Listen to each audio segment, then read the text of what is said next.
agreements, we're talking about agreements that enable open access publishing at an organizational level.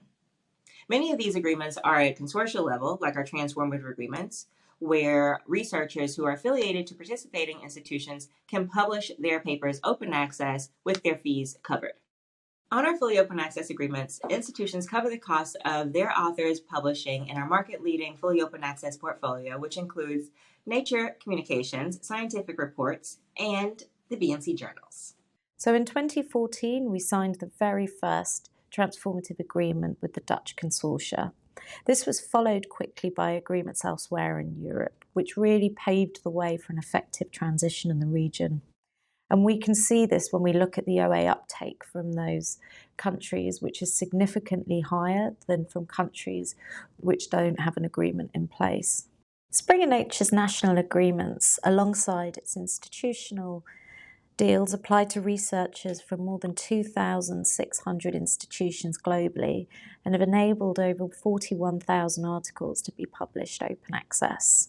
TEAs have also lifted OA uptake in disciplines which have historically had less open access funding, such as the humanities and social sciences, where we saw a big year-on-year uplift in OA in hybrid titles, which is predominantly thanks to the transformative agreements that were in place.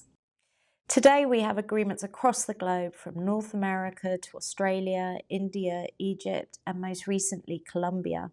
Thanks to these agreements, researchers have been able to publish their work open access, regardless of OA funding, regardless of discipline, and regardless of their career stage.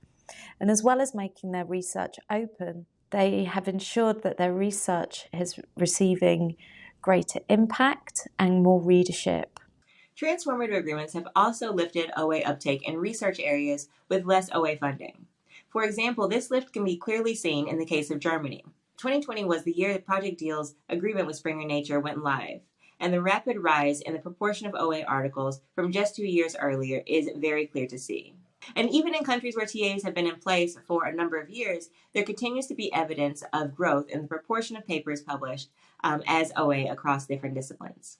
So the first TAs went live for Sweden and the UK in 2016. And yet between 2018 and 2020, they've continued to see a general rise from high baseline.